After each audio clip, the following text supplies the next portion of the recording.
Avant de plonger dans cette histoire incroyable, pensez à vous abonner à la chaîne et à activer la cloche. Ici, chaque récit a quelque chose à dire, et vous ne voudrez pas en manquer un seul. Le restaurant Le Miroir, niché entre deux façades discrètes sur une avenue chic de Los Angeles, ne payait pas de mine de l'extérieur. Une simple plaque en laiton poli indiquait le nom, sobrement gravé, comme un secret murmuré à ceux qui savaient écouter. Mais une fois passé le seuil, c'était un autre monde. Les portes en verre dépoli s'ouvraient sur un espace baigné de lumière dorée. Des lustres de cristal suspendus à un plafond voûté diffusaient une clarté douce, presque onirique, qui se reflétait dans les coupes de champagne et les verres à vin posés sur des tables nappées de blanc. Le parquet ciré brillait comme un miroir, fidèle à son nom, et les murs étaient ornés d'œuvres d'art contemporain signées de mains anonymes, collection privée du propriétaire. Des musiciens jouaient du jazz en sourdine, un trio discret installé dans un coin, dont le saxophoniste semblait murmurer des confidences à la nuit. Chaque serveur portait un costume noir taillé sur mesure, chemise blanche immaculée, gants fins. Les gestes étaient précis, les voix basses, et les sourires, calibrés. Le menu, sans aucun prix affiché, était réservé aux habitués.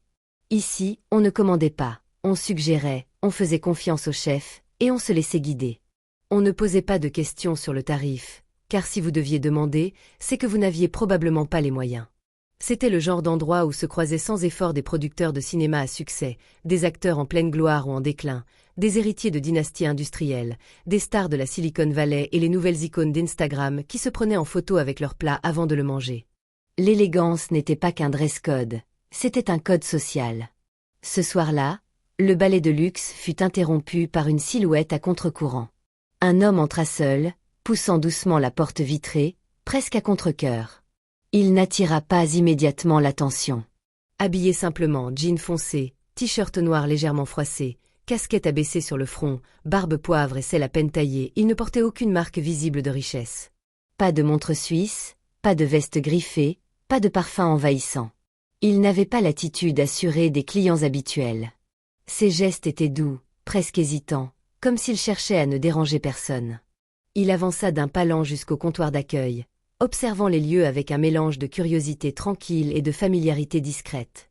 Il s'arrêta, posa une main légère sur le bois verni du pupitre d'accueil, et dit d'une voix basse, posée. « Bonsoir. Une table pour une personne, s'il vous plaît. » Le serveur en charge, un jeune homme nommé Marc, ne leva même pas les yeux tout de suite. Occupé à faire défiler des messages sur son téléphone dissimulé derrière le comptoir, il lâcha un soupir agacé avant de regarder enfin l'inconnu. Son regard passa rapidement sur les vêtements, la barbe, la casquette. Rien d'impressionnant. Aucun signe de pouvoir ou d'argent. Marc, récemment promu et encore grisé par le prestige de l'établissement, se permit une moue dédaigneuse.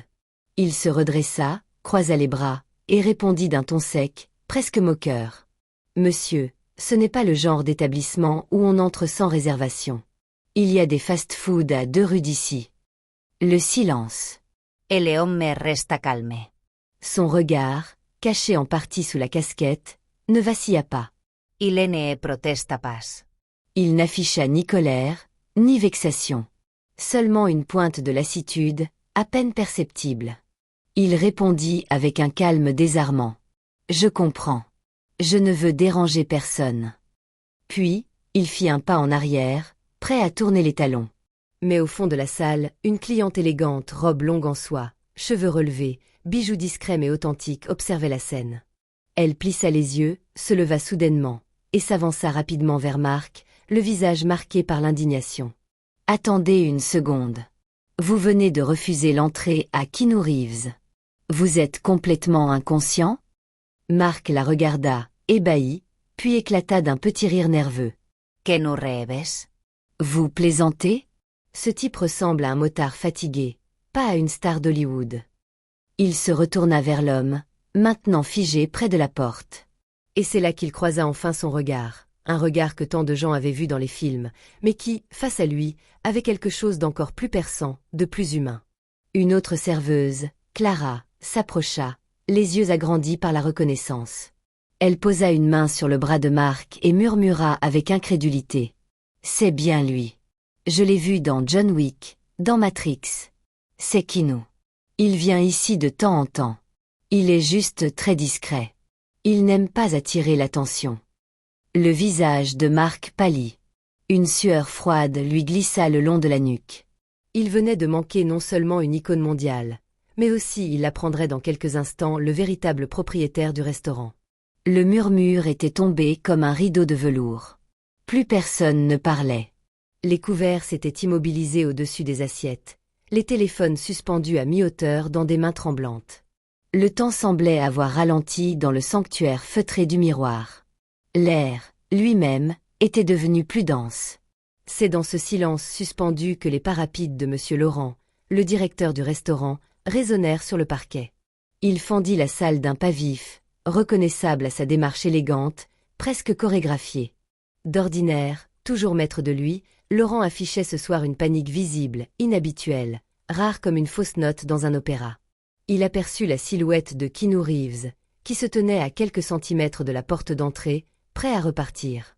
Son dos droit, ses mains dans les poches, son regard paisible mais ferme. « Monsieur Reeves », lança-t-il d'une voix haletante, en ralentissant juste avant d'atteindre l'acteur. « Mille excuses. » « Si j'avais su que vous veniez ce soir. » Keanu se retourna lentement, comme s'il sortait d'une méditation. Il ne semblait ni vexé ni en colère. Il portait simplement ce calme qui dérange plus que la fureur. Il fixa M. Laurent, puis inclina légèrement la tête en guise de salut. Sa voix, quand elle s'éleva, était douce mais tranchante comme une lame de verre. Ce n'est pas important. Il marqua une pause. L'air sembla s'afijar un instant. En fait, si. C'est très important. Son regard glissa ensuite vers Marc, le jeune serveur dont le visage, livide, n'était plus que confusion et terreur.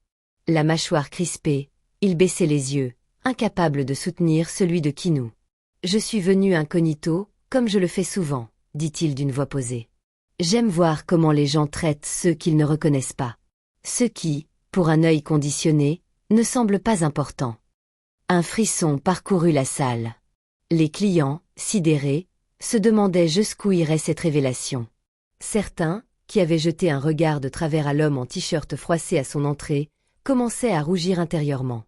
Keanu fit quelques pas dans la salle, ses semelles discrètes étouffées par l'épaisseur des tapis. Il se tenait maintenant au centre, sous le plus grand lustre du restaurant. « CR Restaurant », dit-il lentement. Je l'ai cofondé avec un ami il y a quelques années. Un murmure parcourut l'assemblée. Clara, la serveuse, écarquilla les yeux. Même M. Laurent, pourtant au courant de l'identité de l'actionnaire silencieux, semblait redécouvrir la gravité du moment. « Je suis un propriétaire silencieux. Je ne l'ai jamais dit publiquement. Parce que je voulais que ce lieu parle de lui-même. Un lieu d'élégance, certes, mais avant tout, un lieu de respect. De chaleur. d'humanité. » Il se tourna alors vers Marc, qui restait figé, son badge tremblant légèrement sur sa poitrine. « Ce que vous m'avez dit, » reprit Keanu d'un ton neutre mais implacable, « je suis convaincu que vous l'auriez dit à d'autres. À des gens plus pauvres, plus vieux, à ceux qui ont la peau plus foncée, ou un accent venu d'ailleurs. » Marc voulut ouvrir la bouche, mais les mots ne sortirent pas. Il balbutia, les yeux embués, transpercés par le regard insondable de Keanu. Je ne savais pas. Je croyais juste. » « Vous croyez juger, » coupa doucement Keanu. « Comme tant d'autres. Mais ici, ce n'est pas ce qu'on enseigne. Ce n'est pas ce que je veux enseigner. » Il se tourna alors vers M. Laurent, qui inclinait respectueusement la tête. « J'aimerais que ce jeune homme prenne une semaine de congé. Pas pour le punir. » Il se tourna à nouveau vers Marc, et ses yeux n'étaient plus durs, mais emplis d'une douce fermeté. Une main tendue, invisible. Mais pour réfléchir. Sur ce que c'est que le jugement. Sur ce que ça coûte, parfois, d'être perçu comme moins qu'eux. Et s'il souhaite revenir après cette semaine, ce sera pour servir avec humilité. Pas avec orgueil. Marc acquiesça en silence, incapable de prononcer un mot. Une larme solitaire coula sur sa joue. Ce n'était pas de la honte que Keanu lui infligeait. C'était une leçon. Profonde. Déshabillé d'humiliation. Puis Keanu s'adressa à tous, avec un calme désarmant. Ce lieu n'a de valeur que si chacun ici est vu, écouté et accueilli. Peu importe sa veste, sa montre ou ses chaussures. Un applaudissement discret partit d'un coin de la salle. Puis un autre. Bientôt, toute la salle se leva en hommage silencieux, frappé par la noblesse invisible de cet homme venu sans étiquette, mais porteur de valeurs infiniment précieuses. Une semaine plus tard, un léger vent d'été soufflait sur Los Angeles, caressant les palmiers et les vitres dorées du restaurant Le Miroir. Le personnel s'affairait en silence, comme toujours, mais quelque chose avait changé dans l'air. Un murmure d'introspection, un parfum de remise en question, flottait depuis cet incident que personne n'osait vraiment commenter, mais que tous avaient médité. Ce soir-là, Marc franchit à nouveau les portes du restaurant. Il n'était plus tout à fait le même. Il avait passé ces 7 jours à lire, à réfléchir, à observer les rues de la ville avec un regard différent. Il avait exploré les profondeurs de l'histoire de Keanu Reeves, au-delà des projecteurs, des films d'action et des tapis rouges. Il avait découvert l'homme qui prenait le métro seul, sans garde du corps. L'homme qui avait offert une grande partie de sa fortune aux techniciens de Matrix, considérant qu'ils étaient les véritables héros du film. Celui qui avait partagé un sandwich avec un sans-abri dans un parc, sans se faire filmer, sans chercher à impressionner. Ce n'était pas une image façonnée pour les médias. C'était sa vérité. Son essence. Marc, vêtu de son uniforme noir impeccable, mais avec une posture plus sobre, plus droite, entra lentement dans la salle. Ce n'était plus l'arrogance dans sa démarche, mais une humilité nouvelle, presque palpable. Keanu Reeves était de retour ce soir-là. Il était assis à une table près de la baie vitrée, seul, lisant un petit ouvrage relié en cuir. Il leva les yeux et croisa le regard de Marc, qui s'approchait avec prudence. Monsieur Reeves. Dit Marc, sa voix légèrement tremblante. Je ne sais pas si j'ai mérité une deuxième chance, mais je suis ici pour m'améliorer. Il prit une respiration, et ses mots sortirent d'un seul souffle, comme un aveu longtemps retenu. J'ai compris que mon uniforme ne faisait pas de moi un homme meilleur que celui que je sers. J'ai compris que juger, c'est fermer la porte à l'autre, et à soi-même. Keanu referma doucement son livre et lui adressa un sourire serein, plein de reconnaissance, mais aussi de sagesse. C'est tout ce que je voulais entendre, dit-il simplement. Rien de plus. Pas de discours. Pas de grand pardon théâtral. Juste la vérité nue, partagée entre 2 hommes qui, une semaine plus tôt, ne s'étaient vus que comme des masques. Quelques semaines plus tard, une plaque fut installée discrètement à l'entrée du restaurant Le Miroir. Elle était élégante, gravée dans un métal noir mat, sobre, sans excès. Elle disait « Dans ce lieu, on ne juge pas un homme à sa tenue, mais à son humanité. » Inspiré par l'homme qui a su rester humble au sommet, Keanu Reeves. Les premiers clients à la lire s'arrêtèrent, surpris, puis sourire. Certains même, discrètement, touchèrent la plaque du bout des doigts, comme pour en absorber la vérité. Dès lors, Le Miroir ne fut plus simplement un restaurant où l'on dînait sous des lustres de cristal et où les menus n'affichaient pas de prix. Il devint un lieu de mémoire. Un symbole discret mais puissant. Les serveurs, désormais, accueillaient chaque client avec un regard sincère. Le personnel avait suivi une formation sur l'inclusion, la dignité, l'écoute. Les gestes avaient changé. Les regards aussi. Même les habitués aux privilèges, sentaient cette transformation. Ici, personne n'était au-dessus de l'autre.